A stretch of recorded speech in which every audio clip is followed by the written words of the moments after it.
Gilauman nga budagsa ang daghang katawhan karong adlaw sa Antonio C. Acharon Memorial Park aron duawan ang ilang mga minahal sa kinabuhi nga mipanaw na. Gipahimagnuan usab sa mga otoridad ang publiko nga magdala og tubig ug payong aron nga panangga sa init ug ulan. Gipahinumduman usab nga hugot nga gidili ang pagdala og mga hait nga hinagiban, posporo, lighter, ilimnong makahubog, sigarilyo ug dagkong speaker sulod sa sementeryo aron malikayan ang kalihukan nga makasamok sa uban. Samtang gibutyag ni City Mayor Lorely Pacquiao atol sa iyang pagbisita sa maong sementeryo nga nagpadayon ang konstruksyon sa pipila ka parte sa maong sementeryo. Sumala pa sa alkalde sunod tuig patukuran kini og court aron adunay kapasilungan o pahulayan ang mga katawhan nga moadto sa Acharon Cemetery. Ug mapuhon ug balik na pod diri para mag-monitor kay gina-check pod nako kung sa pa ang mga dapat ipangbutang nato diri para at least next puhon paningkamutan nato nga kana bitang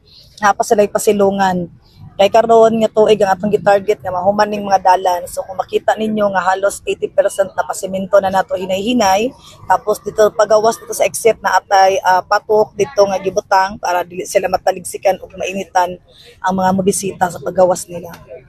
And the next year, target na nato nga mabutangan og covered court nga para kung naa may mga lubong, naa sila mga pahuwayan, kung naa sila mga alpasan ulan na ay mapasilungan ang ato ang mga igsuon. Og mao kanang report gikan dinhi sa patrol kini si Bombo Irish Lusurata para sa the #1 and most trusted source of news and information. Sa Radyo Bombo.